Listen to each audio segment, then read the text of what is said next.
Yo, check! Good morning mga Lodi Cakes, no? Nagbabalik na naman tayo sa ating vlog.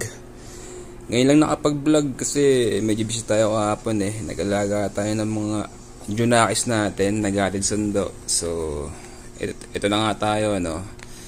Bago nga pala tayo magsimula, kung bago ka pa lang sa channel na to, please subscribe and like and mag-comment ka na rin dun sa mga videos natin, no? Kung gusto mo ng mga ganitong klaseng content. Barangay Popoy ba to? Type mo lang. Okay? So, let's go to the topic, no? So, salamat nga pala sa 19 million subscribers natin. Salamat po sa inyo. Nakaka-overwhelm na kahit pa paano may nakaka-appreciate ng mga videos natin. So, update na rin tayo kay BTC mga Lodi Cakes, no, bago tayo maglaro ng Ragnarok Monster World powered by Ronin Network. Yo. So ayun na nga po, sa mga hindi pa nakakaalam, si BTC po ngayon is nasa 98,770 or 98,000, no. Tama pong yung narinig, 98,000 na po. Ang last check ko dito nung nakaraan is nung nasa 60,000 pa lang siya. Bigla siya nag-pump nung nanalo si Mr. Donald Trump, no, sa pagka-president sa United States of America. So, ang prediction dito is hanggang 200,000. So, yun. Magliliparan din siguro. Pero nagtataka ako bakit hindi nagliliparan yung mga altcoins no. BTC lang. Si XRP nga pala, no, tsaka si Dogecoin. Grabe din ang pump. XRP, no, 1.3 na siya. Last ko to nakita 20 pesos lang eh. Si Dogecoin na 0.3, no, 9.28 billion ang kanyang volume. So, yun nga mga Lodi Cakes, no. Bitcoin. Okay. Kayo po, ano bang prediction nyo? Bull run na ba? Talagay ko bull run na. Bull run na talaga.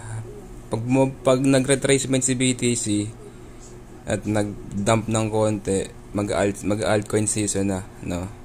So mag-imbak-imbak na po kayo. Wala pa tayong pang-imbak eh. Mag-imbak-imbak na tayo. Tatagal na mga nasa 2 to 3 months yung altcoin seasons na yan, kamukha nung last year, no? Magre-repeat lang yan nung last 2021, no? Yun yung last bull run eh. So ngayon bull run na to. Bull market na po to. Not financial advice, pero para sa akin po is bull run na, no? So ayun na nga, no, mga Lodi Cakes. Nasa 501 tayo. Gold 2. Okay. And then binago ko na nga pala yung ibang mga ragmons natin sa deck natin, no. Si Medusa, dinagdag ko. Nagtry ako ng iba, pero para sa akin mas okay itong lineup na to. Si Medusa kasi pang AOE. Kaya niya patayin yung mga wolf na bumabara kapag nilapag ko tong si Scorpion King.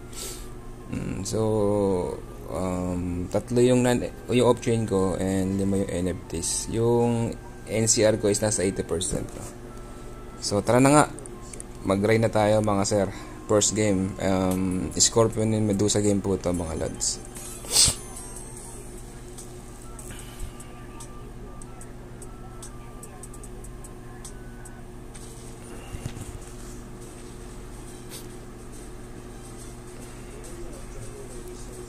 So, Scorpion Gaming pa rin tayo. Ganun pa rin ang lapag natin. Handay lang tayo ng Medusa, no? Handay lang tayo nito, Stainer. Wala pa lumalabas na Medusa, mga Lodi Cakes. Okay, walang Medusa na lumalabas. Chon-chon lang muna. Ang ganda kasi nito kapag Medusa yung nasa harapan eh. Pampatay po kasi ng ano, ang lakas ng damage and then pampatay ng mga swarm units. So, ayan, may Medusa tayo. Try natin kung makakapalag pa. Yan po, bumubugaw, diba? Puro swarm unit siya, mga Lodi Cakes, no? So, GG siya dyan. Ewan ko kung titingnan natin. Meron tayong Stainer. Taas ng mga swarm unit niya, mga Lodi Cakes. Kulang tayo ng soul.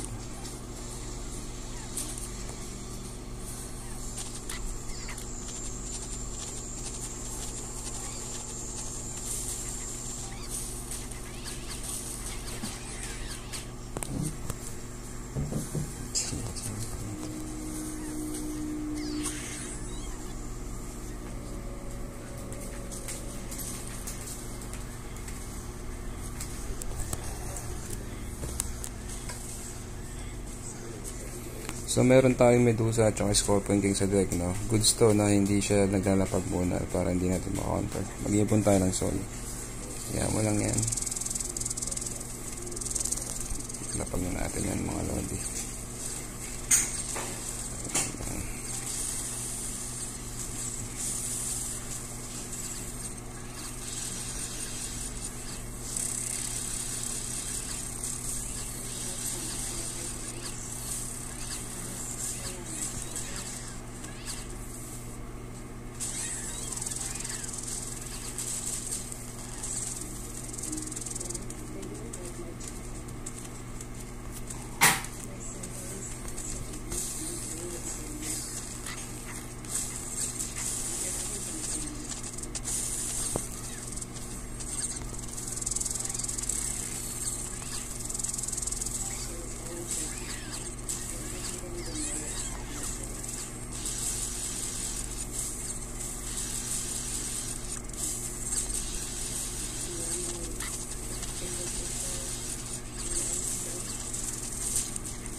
So ayan, comeback mga Lodi Cakes.